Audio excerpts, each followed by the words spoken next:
లోక్సభ స్పీకర్గా మళ్ళీ ఓం బిర్లా ఇవాళ పత్రికలు చూసిన కథనాలు అంటే మళ్ళీ ఆంధ్రప్రదేశ్కు సౌత్ ఇండియాకు లైట్ తీసుకోబోతున్నారా అనే ప్రశ్న ముందుకు వస్తుంది.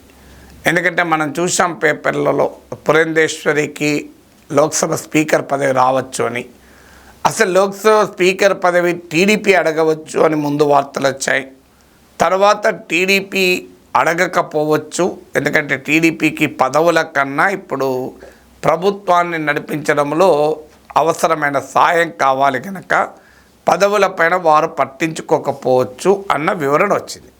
వచ్చాక బీజేపీ నుంచి మంత్రి పదవి శ్రీనివాస్ వర్మకు రావడంతో పురంధేశ్వరి గ్యారంటీగా స్పీకర్ అవుతారు అని ఊహాగానాలు వచ్చాయి. జాతీయ మీడియాలో కూడా ఊహాగానాలు వచ్చాయి, ఇప్పటికీ వస్తున్నాయి. పురంధేశ్వరి కాకపోతే భర్తృహరి మెహతాబ్ ఒరిస్సాకు చెందిన సీనియర్ బీజేపీ నాయకులు, వాస్తవంగా ఆయన ఇప్పుడు ప్రోటోన్ స్పీకర్గా కూడా ఉన్నారు, ఆయనన్న అవుతారు అని వార్తలు వచ్చాయి. ఎందుకంటే సౌత్ ఇండియాకు ఇవ్వాలి ఒక ప్రియారిటీ అని అనుకుంటే ఆంధ్రప్రదేశ్కు చెందిన పురంధేశ్వరికి అవకాశం ఉంటుందని. కానీ మళ్ళీ ఇవాళ వార్తలు ఓం బిర్లానే ఉండవచ్చని. Already prime minister, home minister ఇద్దరు టాప్ పొజిషన్స్లో ఉన్నవారు నార్త్ నుంచే ఉన్నారు. మరి బీజేపీ అఖిల భారత అధ్యక్షులు నిన్నటిదాకా జేపీ నడ్డా నార్త్ నుంచే ఉన్నారు.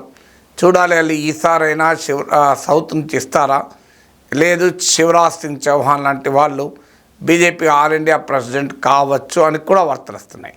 ఇటీవల ఎన్నికల్లో నార్త్ అండ్ వెస్ట్లో బీజేపీ దెబ్బతిన్న తర్వాత సౌత్ నుంచి ప్రెసిడెంట్ని పికప్ చేసుకుంటారా?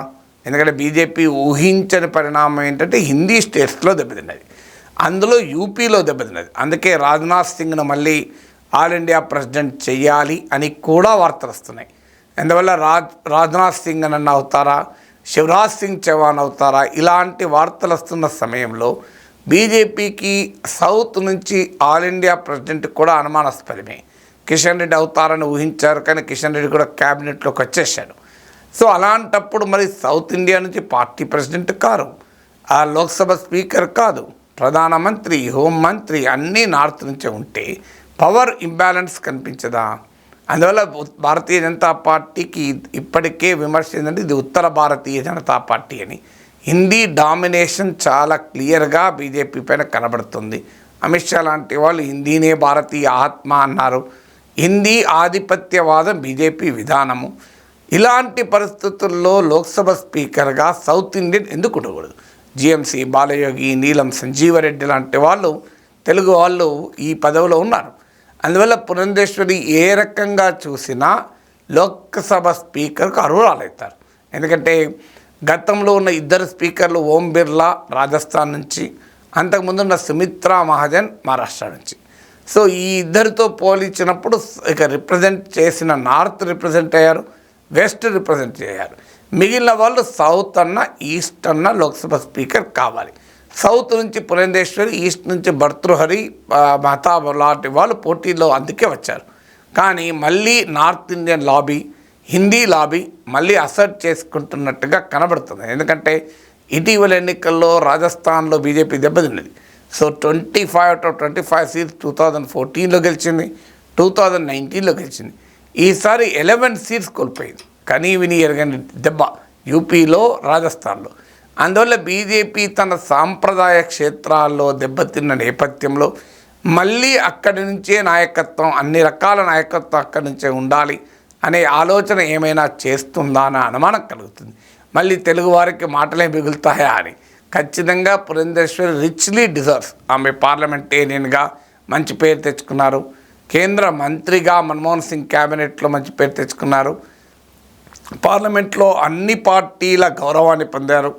ఆమె నేపథ్యం ఎన్టీ రామారావు లాంటి ఒక టవరింగ్ లీడర్, కాంగ్రెస్ ఇతర రాజకీయాల్లో ఒక జాతీయ స్థాయిలో నాయకత్వం ఇచ్చిన నేత, నేషనల్ ఫ్రంట్ చైర్మన్గా ఉన్నారు. సో ఎన్టీ రామారావు కూతురుగా భారతదేశంలో ఈరోజున్న రాజకీయ నాయకత్వం అందరికీ ఆమె సుపరిచితం. సొంతగా ఆమె 10 ఏళ్ల పాటు మంత్రిగా, ఎంపీగా అందరి ప్రశంసలు పొందారు. రాజకీయాల్లో కూడా చాలా డీసెన్సీకి మారుపేరు.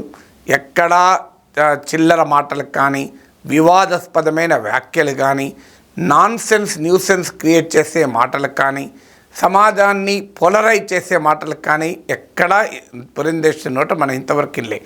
పాలిటిక్స్లో ఒక ఉన్నత సాంప్రదాయాలు, పార్లమెంట్లో ఒక ఉత్తమ సాంప్రదాయాలకు పేరుగాంచిన నాయకురాలు పురంధేశ్వరి. తెలుగుదేశం పార్టీ ఇవాళతో సహాయంతో ఆంధ్రప్రదేశ్లో బీజేపీ ఎదుగుతున్న సమయంలో కూడా టీడీపీ శ్రేణులకు కూడా పురంధేశ్వరి ఎంపికను స్వాగతిస్తారు. ఎందుకంటే వాళ్ళ ఐకానిక్ లీడర్ అయిన ఎన్టీ రామారావు కుటుంబం కనుక సహజంగానే టీడీపీ ర్యాంక్ అండ్ ఫైల్ కూడా తమ నాయకుడికి వచ్చినట్టుగా ఫీల్ అవుతారు. సో అందువల్ల ఏ రకంగా చూసినా, సౌత్ రీత్యా చూసినా, టీడీపీ అలయన్స్తో ఉన్న సంబంధాల రీత్యా చూసినా, వ్యక్తిగతంగా చూసినా పురంధేశ్వరికి ఉన్నటువంటి వివాదరహితమైన ఇమేజ్ రీత్యా, ఆమె పార్లమెంటేరియన్గా ఆమెకున్న చరిత్ర రీత్యా కూడా ఆమె కావడం అన్ని రకాలుగా సమంజసం. అందులో ఉమెన్ రిజర్వేషన్లు ఇచ్చి పార్లమెంట్లో మహిళల సాధికారికతకు మేము పనిచేస్తున్నామని చెప్తున్న సమయంలో ఎదిగి వచ్చిన మహిళా నాయకురాలు, పార్లమెంటేరియన్గా అందరి ప్రశంసలు పొందిన నాయకురాలు ఎందుకు లోక్సభ స్పీకర్ కాకూడదు? ఆమె చేసిన తప్పే సౌత్ ఇండియన్ కావడం అయితే, ఆమె చేసిన తప్పే తెలుగువారు కావడం అయితే తప్ప మరి ఏ రీజన్ రీత్యా ఆమెను కాదంటారో చెప్పాలి.